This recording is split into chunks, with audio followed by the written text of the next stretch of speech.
Hey everybody, welcome back to the One and Done channel. Today's One and Done mission, we're going to be installing this GFCI Siemens breaker, 15 amp GFCI breaker.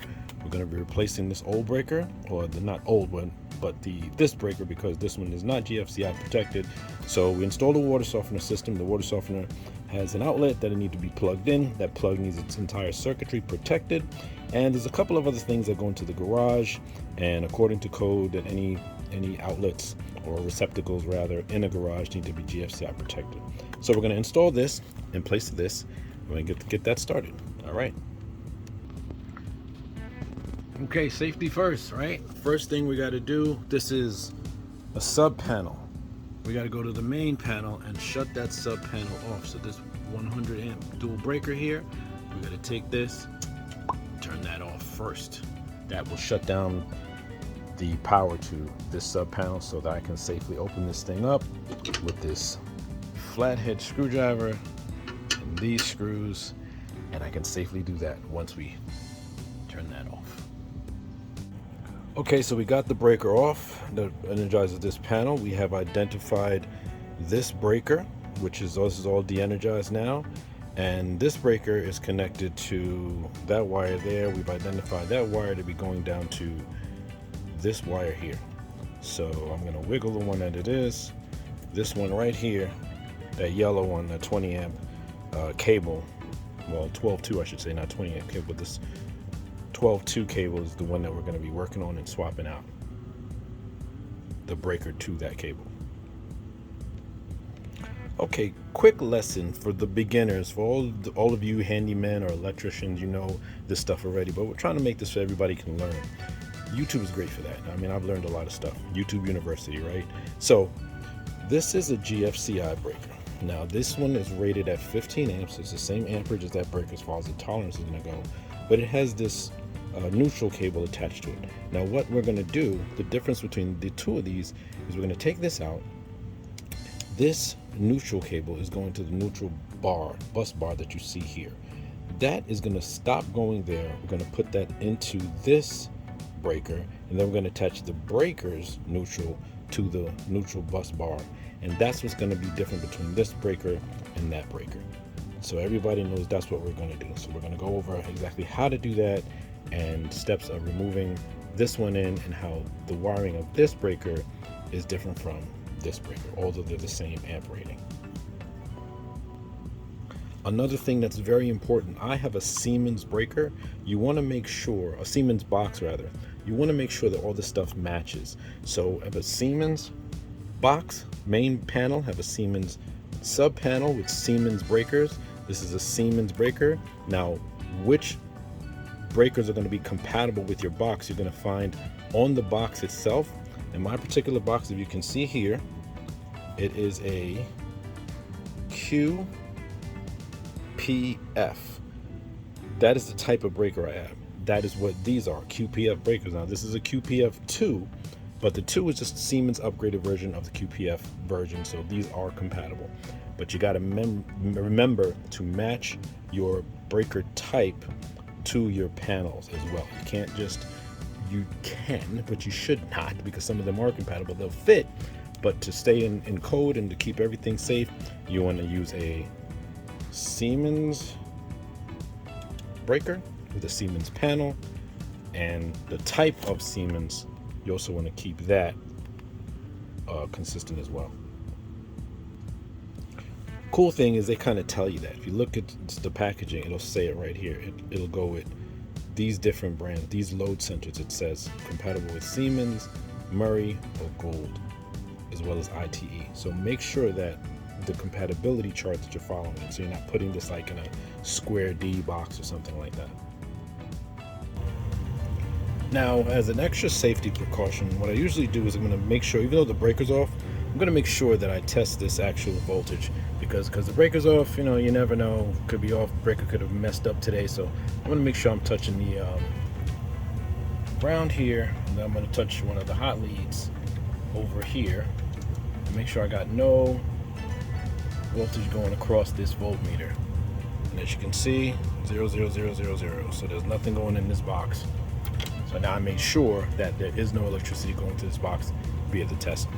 You can just flip the breaker and like 99.9% of the time you're going to be right, but it's electricity, you just want to be super safe. To remove the wire from the breaker, what we're going to do is we're going to use a square bit tip. It's the SQ2 is the size. And take that wire off of this breaker first. Loosen up the wire. Now we're going to just remove the wire from the breaker. Take that out of there and bend it out of our way a little bit. Get that wire out of the way. It's right there. Turn this breaker. We're going to pull this back and then out. So we just give a little bit of pressure. Pull back and out. Giving us some trouble, right? There we go. There it is. That's out. Okay. We take our new breaker here. We're going to install this, but we're also going to find from the cable, this is the positive. I'm sorry, this is the hot wire. And this one is the neutral. That neutral now needs to go to this connection on this actual breaker. So we got to remove this neutral right there from the neutral bar. So we're going to unscrew that with a flathead, put it in here, and then pop this breaker in, then put this same spot that neutral was on the bus bar from the old cable, from the existing wire rather. All right, we got the neutral out. We're going to take the neutral and we're going to put it inside of this new breaker, the new GFCI breaker. Stick it right in this hole here. Now you see that little bit of wire that's sticking out there, that little bit of copper right there. I'm going to snip this wire just a little bit closer, probably take that little end off just so that I can stick this wire in there and the wire jacket can disappear inside the breaker just for safety purposes. Okay, now we're just going to take this little end off. So we're just going to take a wire snips, get about that much off, and that's it. Now it's just a little bit shorter to go inside of that breaker and not be sticking out. So let's give it a test. Here we got our, oh sorry, this is the old one. The new one. That's what we're doing. Here, test fitted in there. You see how that disappears now? It's just all wire. That's what we want to look for. That's what we want. Correction. Oh gosh. Not this. This is where the hot goes. The hot goes into this one. The neutral is going to go into this one. So it is same deal, but we're going to stick it in this hole. So sorry, everybody. I'm not going to edit that out. So mistakes are real, but you know what? You got to check your work, which is how I found this. So we're going to stick it in this hole here, snip a little off. That goes in here. Black wire goes in here. And then we pop the breaker and we put this on the same spot in the neutral bar. It can go anywhere actually on the neutral bar. We're just going to put it back in the same spot though. Now what you want to do when you tighten these in, after you tighten them, you want to give them a little wiggle and then you want to retighten it after the wiggle, just to make sure, you know, wiggle, wiggle, wiggle, and then retighten to make sure that wire is in there nice and snug. All right, we are going to loosen up this connection here on the neutral bus, and we're going to take our neutral from this GFCI breaker and we're going to put it there. So when we stick this in, we want to have this accessible. I don't want to put it behind these nice big 8 gauge cables that I have here. I'm sorry, not 8, 6, because you know, if you have to get to this or whatever, you want to make this accessible. So that's what we're going to do. Okay, so in terms of planning, I'm going to seat this in as I have it set up now. This neutral, I'm actually going to pass it behind these two wires. So again, in the spirit of accessibility, I'm leaving this coil there just in case I want to move this thing around or I do something else with the box, I expand it, whatever. I'm leaving this coil that large just so I have serviceability, but it's not touching anything or whatever. So we're going to take that, we snap it into place. So now that breaker is in, as you can see, and then we're going to take this neutral wire, we're going to pass it back behind these wires, and we're going to put it into the neutral wire loop spot on the new breaker, which is right in there, and we're going to tighten that down, and then we should be ready to turn power back on and see if this thing works. All right, so let's get the close up. So we have our hot connected right there. We have our neutral that from our cable going into the neutral connection of this GFCI breaker, and then we have the GFCI breaker neutral coil that we have to mix so we can make it serviceable. And we got that coiling around, leaving a little bit of service loops, and that's connected right back in there, as you can see.